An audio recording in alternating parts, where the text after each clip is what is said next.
Today I bring you another Hideway Tidbit, and today it's brought to you by our corporate sponsors, Neesmith Construction and Dr. Addis Cope. Keely Neesmith and Addis Cope are very good friends of mine, and we thank them both for supporting BCHS. Today we're going to talk about a quilt that's been in my family since it was made in 1850. I have wonderful quilts that have been made on both sides of my family. The one I want to share with you today is on my maternal side, and it was made in around 1850 in Upson County, Georgia. My great-great-grandmother, Frances Dumas Adams, made this quilt. Notice the word Adams embroidered into the corner. She only embroidered the A. More on this later. Frances was born in 1828, so she was around 22 when she tackled this enormous project.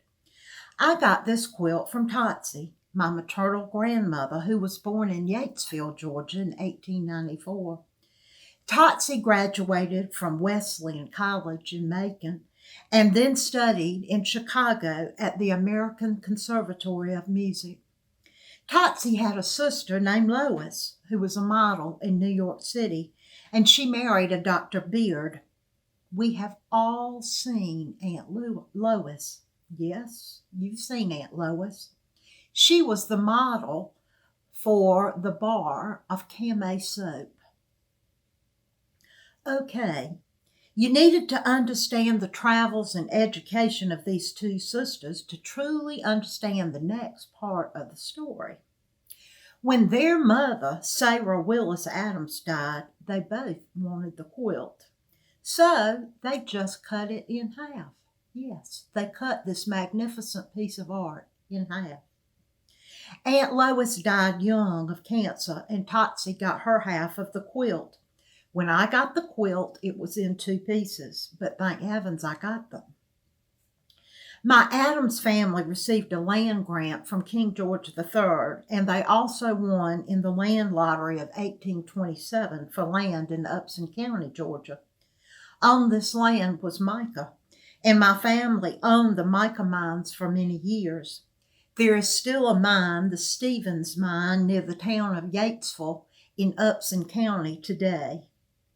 This quilt was buried during the Civil War in the chicken coop with the family silver. One of Sherman's wings came through the family farm and burned the house and the crops. It was a very sad time, but the quilt survived. The size of this quilt is one of the reasons for it being so special. It's huge. At this time, the bed was made to be high off the floor. The pattern is known as the Rose of Sharon or wig rose. I had no idea there were over 4,000 quilt patterns. The name Rose of Sharon comes from the Song of Solomon in the Bible. The wig comes from the Whig political party. Women couldn't vote, but they could quilt their political ideals into the quilts. I had no idea. This quilt was done as an applique. The back quilting of the pomegranates is outstanding. Many quilts with pomegranates were associated with marriage. The pomegranate was often referred to as the love apple. It is made totally with natural dye. The red color is known as turkey red, and it takes multiple steps to produce it.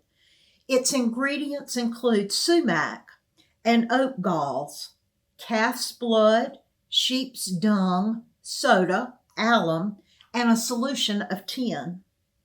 The rarest color was green, and the most used color was olive green. The fabric was first dyed yellow, and then it was boiled in an iron pot to make it a shade of green. I took both halves of this quilt to the High Museum of Art in the early 1980s. They fell in love with it. They took my quilt and had it put back together for me by a lady in Decatur. She even repaired the scallop by dyeing fabric with fruits and vegetables. This lady is the one that embroidered the DAMS